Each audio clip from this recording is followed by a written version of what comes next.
ဦးဇင်းတို့တကယ်အဖြစ်ပြက်ပါဦးဇင်းတို့စကိုင်းတိုင်းလေဟိုကတာမှာမိုးထားမြို့ဆိုတာရှိနော်အဲ့ဒီမိုးထားမြို့မှာတထေးမကြီးတယောက်ရှိတယ်အဲ့ဒီတထေးမကြီးကဒေါ်ရွှေဥရှင်လေးကိုစလင်းကား6កောင်လောက်ရှိအင်မတန်ချမ်းသာသူ့ရဲ့သားကဥထုံးရှိတဲ့စာရီပါတွေရေးတယ်အဲ့ဒီတကကြီးကိုယ်တိုင်ရေးခဲ့တာသူရန်ကုန်ပြောင်းမယ်ဆိုတော့သူ့အမေကပြောတယ်ငါသား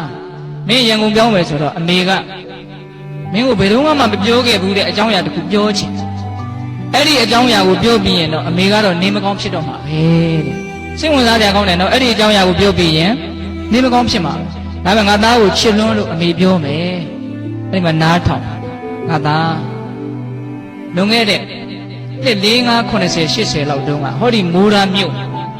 ရွှေတီဆိုတဲ့ကောင်မလေးတယောက်ရှိတယ်အင်မတန်ဆင်းရဲတဲ့တအိမ်လုံးလူစုံတက်ဆုံအလုံးလုံးမှထမင်းစားရယုံလေးရှိလုံးတက်တာအကုန်လုံးရဆင်းရဲလုံးလို့အဲ့ဒီရွှေတီဆိုတဲ့ကောင်မလေးက12နှစ်13နှစ်သမီးလောက်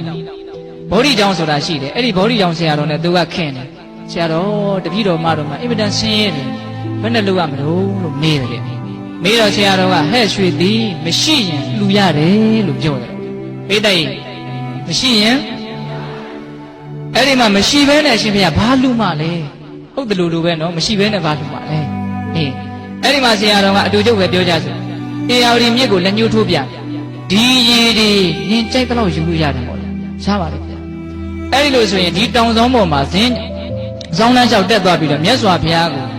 အေယာဝတီမြစ်ထဲကရေတွေကိုခတ်ပြီးတော့လူရေဆိုတာတန်ရှင်းစေတယ်စင်ကြယ်စေတယ်အစာလောင်ပြေးစေတယ်မြတ်စွာဘုရားကိုအဲ့ဒါလို့မြတ်စွာဘုရားရေစာရှာမှာပဲရေချိုးခြင်းမှာပဲအဲ့ဒါလို့မြတ်စွာဘုရားကိုကိုချင်းစာစိတ်နေပေါ့နော်အေးမြတ်စွာဘုရားကိုရေလူစံနဲ့ပတ်စံမရှိရှိတယ်မလို့အဲ့ဒီမှာဆရာတော်ကလည်းတရားဟောတော်ကောင်းတယ်ရေအကျိုးတွေပါပြောပြပြီးတော့ရေလူခိုင်းတယ်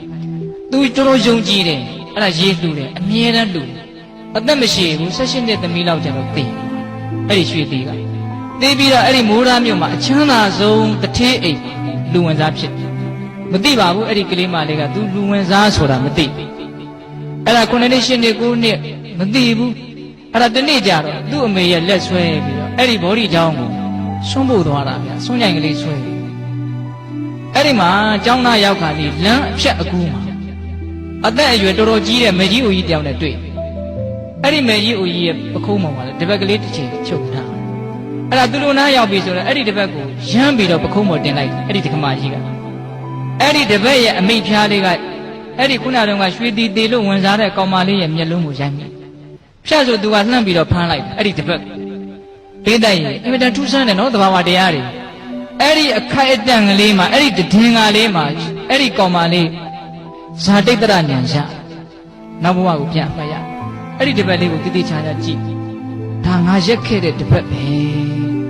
တကယ်သူရက်ခဲ့တာအဲ့ဒီတပတ်ကအဲ့ဒါနဲ့အဲ့ဒီမိမကြီးကြည့်တော့ဒါငါအမေပဲသိတယ်နော်အမေလို့ခေါ်မလို့လို့အဲ့ဒီမှာဒီဘဝအမေကငါသမီးဘာတွေငေးကြည့်နေတာလားဆိုပြီးတော့ကြောင်းပေါ်ဆွဲခေါ်လိုက်ရပြီးတော့ပြောပြပါလေအဲ့မှာကြောင်းရောက်တဲ့အခါကျတော့ဩဒါငါရဲ့ကျေးဇူးရှင်ဆရာပဲသူရေလူခိုင်းခဲ့လို့ငါဆင်းရဲတဲ့ဘဝကလွတ်မရှိရင်လှူဆိုလို့လှူတာအခုငါရှိပြီနော်အဲ့ဒါနဲ့ဆရာတော်ဗျာအရှင်ဘုရားရွှေတီကိုသိသလားဗျာအသိတာမောရွှေတီသေးတာမကြသေးဘူး10နှစ်လောက်ရှိတပည့်တော်ရွှေတီပဲအမေနင်ဘယ်လိုလုပ်ရွှေတီဖြစ်အကုန်လုံးပြောပြတယ်အဲ့ဒီကလေးမလေးကပြောနိုင်တယ်နော်အကုန်ပြောနိုင်တယ်အဲ့ဒါတော့ရွှေဥတဲ့အဲ့ဒီတက္ကမကြီးနော်အဲ့ဒီရွှေတီဝင်စားတဲ့တက္ကမကြီးအင်မတန်ချမ်းသာဘလောက်ချမ်းသာလို့ဆိုလို့ရှိရင်တလားတီတီအဲ့ဒီမိုးရာမြို့နေအကုန်လုံးအလူကြီးလုပ်ပြီးကျွေးဟိုအဲ့ဒီခေတ်ကဦးဇင်းတို့အင်မတန်နာမည်ကြီးတဲ့ဟိုရှင်မတင်မောင်တို့ရဲ့ဆရာဖြစ်လိမ့်မယ်နော်မြတ်ချေချင်းဒေါ်ငွေမြိုင်ရဲ့ဇက်နဲ့9ရက်တိတိတောင်အလှပေးတယ်လို့ပြောအင်မတန်ချမ်းသာ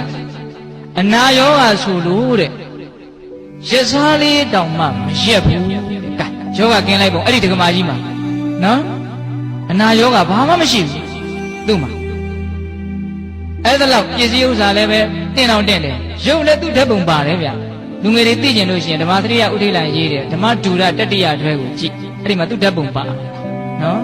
အဲ့တော့ဘေးတတ်တို့ဦးဇင်းတို့ကဘာပြောချင်တာတော့ကောင်းတဲ့စိတ်တွေ